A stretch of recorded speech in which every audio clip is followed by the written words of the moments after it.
Hi, my name is Don Quimby.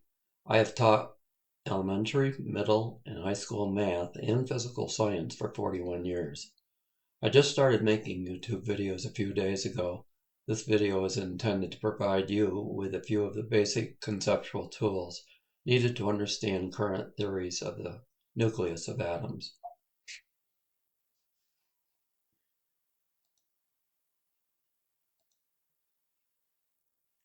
An atom has a nucleus and orbiting electrons. The nucleus is composed of protons and neutrons. We may refer to protons and neutrons as nucleons. Protons have a mass of about 1 atomic mass unit, AMU, and are positively charged. Protons exert a force of attraction on negative electrons. Electrons have a tiny mass compared to protons, only a fraction of the mass of a proton, about 1/1840, about 1/2000th of a proton. In a tug of war, the proton would win. Electrons are negatively charged and are attracted to protons, but they stay in orbit around the positively charged nucleus, similar to the way the moon orbits the Earth. Here's a diagram of the Bohr atom with 5 protons, 5 electrons, and 6 neutrons. Note, electrons 1, 2, 3, and 4 probably go in a circular or really more of a spherical shape. An atom may gain or lose electrons, but that is part of another lesson, and except for electron capture, has little to do with nuclear chemistry. Now here's a page that was borrowed from my atomic structure library. It's not really much about nuclear reactions. Future videos will use this to get into the fundamental basics of chemical reactions. So do stay tuned.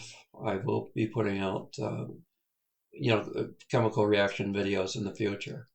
The question here for this particular shot here is, why can't an electron orbit fit between the first energy level and the second energy level?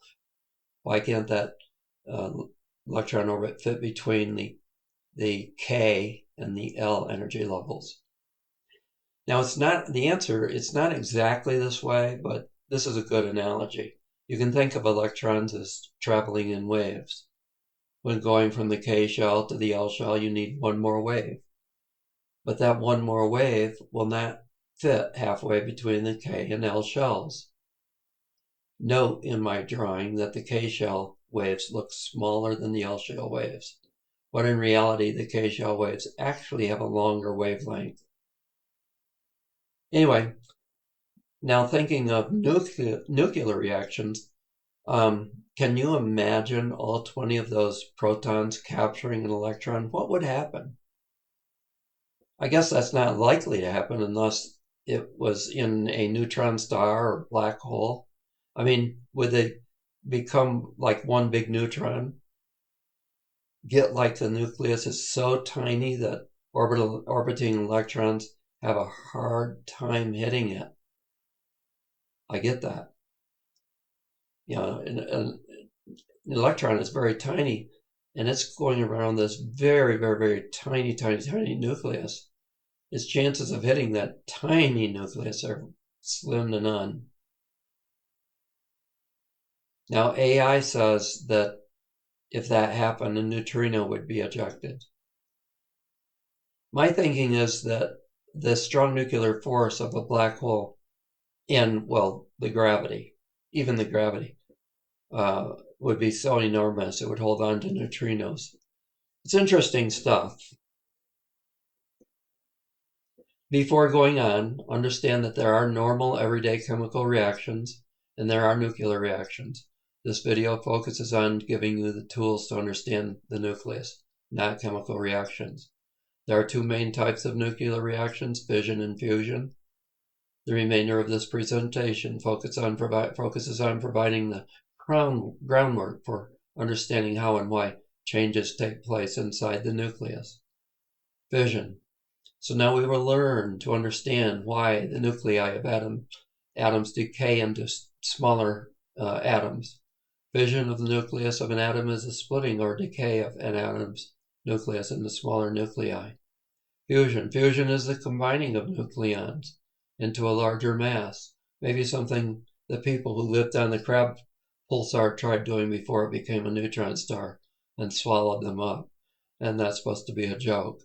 In other words, I hope we're careful here on Earth. Hopefully I'll be able to continue and teach fusion at a later time down the road. Now the following is my theory as to why an alpha particle is ejected during nuclear decay. See the diagram to the right. Along the edges of the nucleons, the nucleons tend to hug toward the center, where there is more strong nuclear force.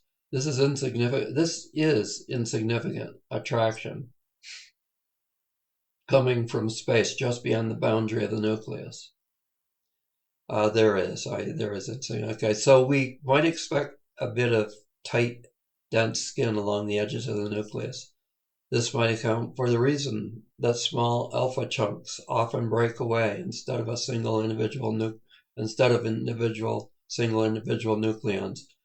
Please feel free to correct me if I'm wrong by leaving a comment. But this theory of mine seems to be supported by experiments showing that most of the fissile material ejected during the decay of uranium is a helium nucleus. AI explains the emitted alpha particle tunnels out due to quantum mechanics. But I admit I do not understand that. I understand that things travel in waves. The mass goes to like zero and then goes large. It's kind of a wave. But anyway, I just thought it sounded overly complicated and decided that my understanding above was good enough. I get it that if I knew as much as I do, I'd probably see why my simple explanation is either wrong or lacking. Also, while I'm at it, yes, at the top above I said a helium is ejected. AI says it's an alpha particle, and I fully understand that no orbiting electrons are ejected from the nucleus along with the alpha. But I have to admit that I have been assuming that the alpha might grab some orbiting electrons as it leaves the atom. Finally, I want to say that these are things that I need to research myself, and so it's just like documenting me here to help me remember to research when I get a chance. Please feel free to explain in the comment section below. Thank you, and I'll appreciate any likes. Protons have a positive charge. They are never neutral. They are never negative. Two protons repel each other because of the electrostatic repulsion of their positive charges. In the diagram below, the yellow P on the left side of the nucleus repels the black proton on the right side of the nucleus, and it repels the black proton with just about the same force as the blue proton, just above the black proton. You might have thought it would repel a lot less since it was so much further away, but in a sense it really isn't far away because the nucleus is so tiny. Now you might be wondering why the protons do not move away from each other. Why don't they just fly off in all directions? That is a good question. We know that they're all positive. Positives repel each other. But this leads to the concept of strong force. I like to call it a strong nuclear force and denote it here as SNF.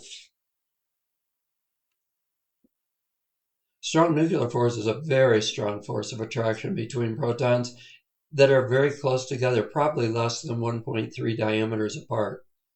But SNF actually has a very weak force of attraction on protons that are far away, like on the other side of the nucleus. Yes, the nucleus is tiny, but the range of the strong force is a lot smaller.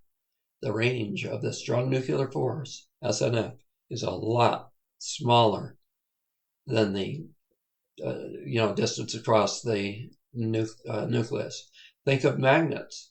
They're only strong over a short distance compared to Earth's gravity.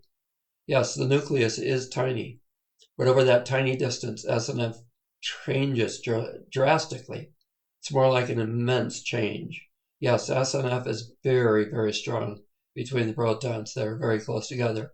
but very weak between protons that are just a couple of proton diameters away. So now you might be thinking that the blue proton is able to hold that black proton with SNF, hold it against all the repulsion of all the other protons, as well as its own repulsion. Well, now your thinking is probably on the right track, but there's a problem. That's not quite right. There's more to it. Yes, SNF is very, very strong. And note the black proton would be held with the SNF of at least two other close by protons, as well as the SNF of the blue proton. Here's the problem. There are too many protons that are too far away to hold with SNF. They have such tiny SNF on faraway protons that they cannot much help hold on to the black proton, but they still deliver close to their maximum force of repulsion on that black proton. All of them do, and the total repelling force can overcome the SNF of the few close protons. Let me run that by you again. Remember, even though most other protons are further away from like the middle of the nucleus to the other side of the nucleus, unlike SNF, the force of electrostatic repulsion does not significantly drop off over the diameter of the nucleus.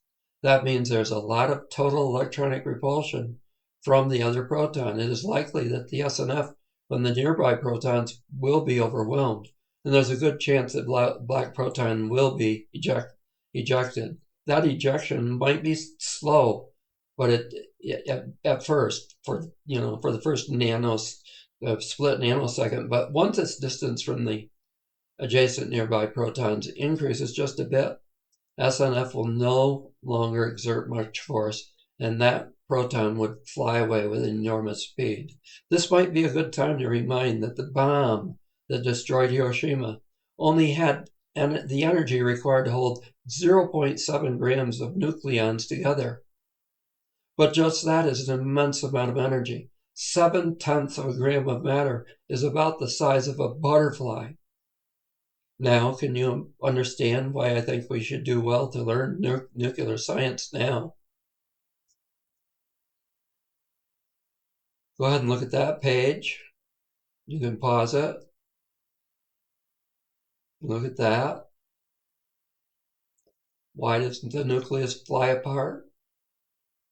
The answer to that problem is neutrons. Neutrons have the same strong nuclear force as for protons, but neutrons have no electrostatic force. Neutrons do not push any protons away.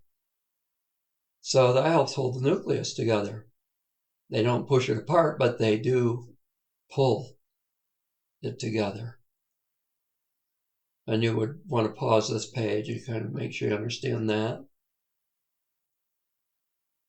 Here's something to look at and read those, and there's the answers. Pause it and read. Pause it and read.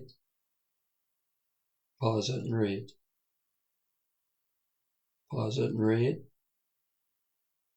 Pause that and read. Pause that and read it. Pause that and read it. Here, pause it there and read it. Let me go down a bit here. Then you can pause that and read it. Going down some more here, you can pause that and read it. Pause that and read it. Pause that and read it. Pause that and read it. And that's it. Have a good day.